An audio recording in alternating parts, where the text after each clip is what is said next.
Hello viewers, जय जगन्नाथ। स्वागत करुच्ची आपन को आज नुआ वीडियो को।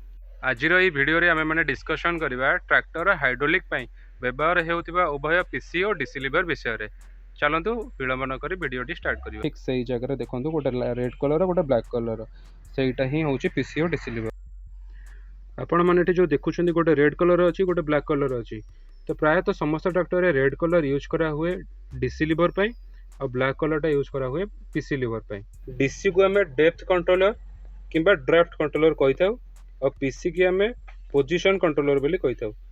प्रिय दर्शक बंधु, चाष बेले चाषर गभीरता केते रहिबा दरकार सेटा डीसी लीवर ही निर्धारण करिथाय। तो चलंतु केमिति डीसी लीवर काम करे सेटा आज बुझी नबा। डीसी लीवर हमें जेते ऊपर को रखिबा चाषर गभीरता सेते कम रहिबा। हमें डीसी लीवर को जेते आगु को नबा चाषर गभीरता सेते अधिक होई चलिबो। जदि आम डीसी लीवर 8 रखा ताने यहाँ पूर्व अपेक्षा टी अधिक गभीरता देला। जदि आम आउट का नवा ताने पूर्व अपेक्षा आहरी अधिक गभीरता देला।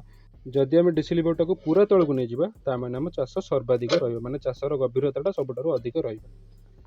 तो आम आपको तो एमती मुव करानी सब गोटे जगह फिक्स करवा आम चाषर गभीरता अनुसार आपको गोटे जगह फिक्स करवा। तो कौ जगह फिक्स करवा केमती जाना तो से गोटे उपाय आपण मानक आज बतईदेवी। वीडियो को आप स्किप न करी शेष पर्यंत देखु आराम से बुझीजे। तो दर्शक बंधु प्रथम आम कौन करवा ना उभय पीसी और डीसी लीवर को तौक नहीं नहीं गला बर्तमान गाड़ी को आम स्टार्ट करवा। स्टार्ट कर सारापर गाड़ी को बिना कौन गियर पकई स्टैंड बाय रखा। तापर कौन करवा धीरे धीरे डीसी लीवर को ऊपर आने ऊपर को आने बर्तमान पीसी लीवर को ऊपर को नहीं आसवा। दुईटा जाक सामान प्लेस रखिले पुनर्बार आम कौन करवा पीसी लीवर को धीरे धीरे पुश करवा तौक धीरे धीरे पुश करी पूरा बटम को नहीं गले माने पूरा तौक नहीं गले। पीसी लीवर को तौक नेला बर्तमान आम डीसी लीवर को धीरे धीरे तौक मुव करवा। डीसी लीवर को तौक मुव करा बेले आम लक्ष्य करिया आमर पछपटे जो कल्टीवेटर लगी कि रोटावेटर लगुच से केते ग्राउंड टच कर माने केते जमी को स्पर्श करुच्ची। जो समय कल्टीवेटर किंबा रोटावेटर जमी को स्पर्श कर से जगह बर्तमान आम फिक्स कर रखी फिक्स करवा नहीं रखी जमी।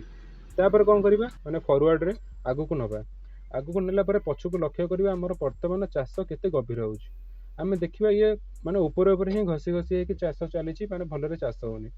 तो आम कौन करवा आपको धीरे धीरे आउ टे तौक मुव करवा।